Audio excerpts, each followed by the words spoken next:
샬롬! 저는 패밀라이프에서 사역하고 있는 오늘의 말씀지기 백승혁 간사입니다. 오늘부터 새롭게 데살로니가 전서의 말씀으로 묵상을 하게 됩니다. 본문 묵상에 앞서서 저와 함께 데살로니가 전서의 개론을 알아보도록 하겠습니다.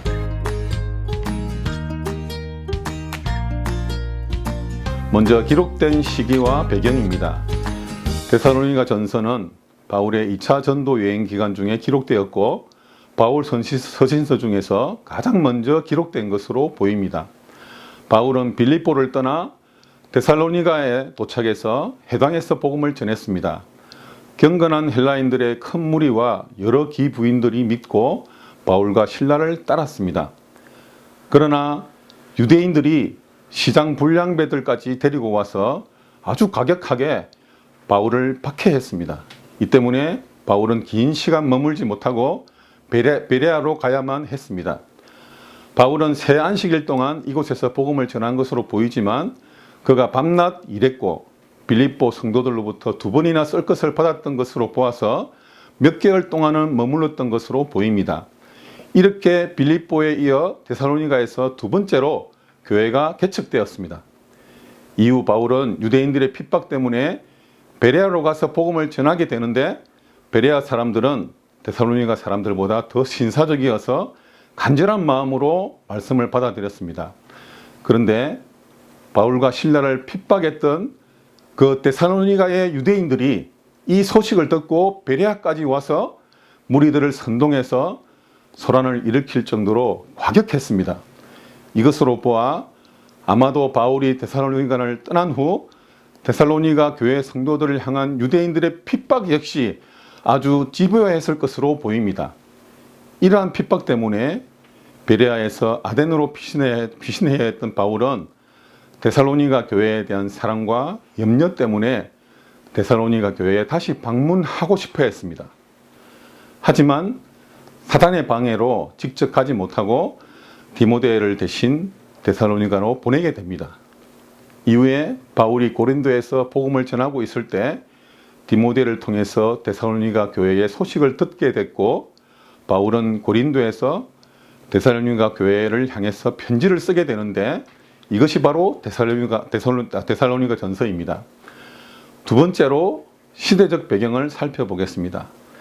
데살로니가는 로마와 아시아를 이어주는 교통의 중심지였고 항구 도시였기 때문에 상업의 중심지이기도 했습니다.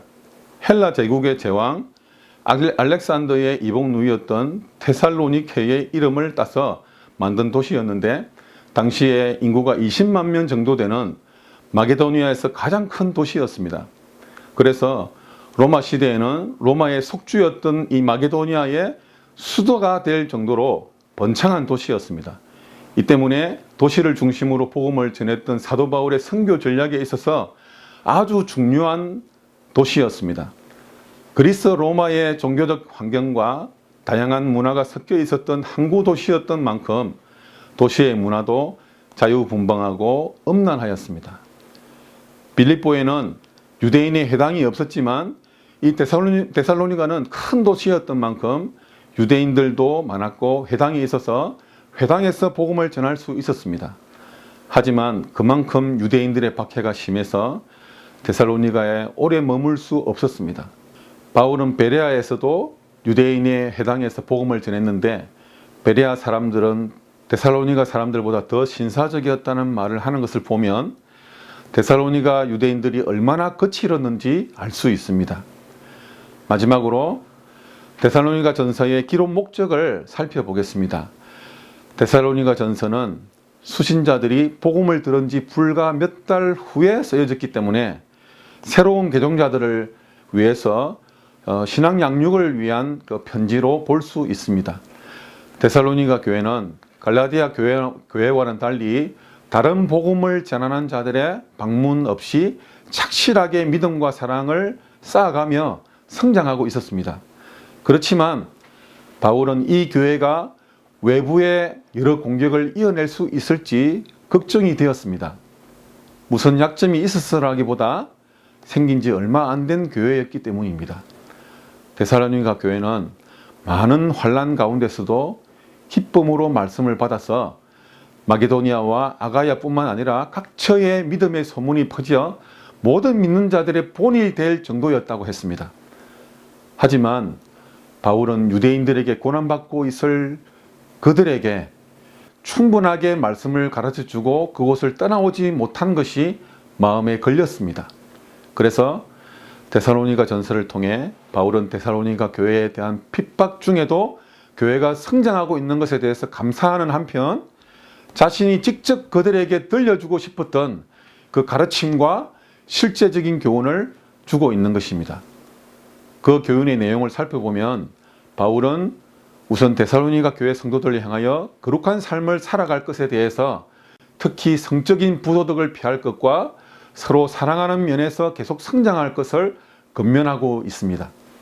둘째로는 교회 성도들 가운데 이미 죽은 사람들의 운명에 대해서 겁을 내고 있는 사람들을 위로하면서 주께서 다시 오실 때 죽은 성도들이 부활하게 될 것과 그리스도 안에서 잠들어 있는 그 사람들이 아직 살아있는 성도들과 주님 안에서 재회하게 될 것이라고 이야기합니다. 셋째로 바울은 그리스도인들끼리 서로 사랑하고 여러 가지 영적 은사를 활용할 것에 대해서 권면합니다. 그리고 처음에 문안 인사로 시작했던 것처럼 격려를 담은 개인적인 문안 인사로 글을 맺습니다. 이렇게 데살로니가 전서에 대한 내용을 함께 살펴봤습니다. 앞으로 데살로니가 전서를 묵상하면서 하나님의 특별하신 은혜를 경험하시기 바랍니다. 샬롬.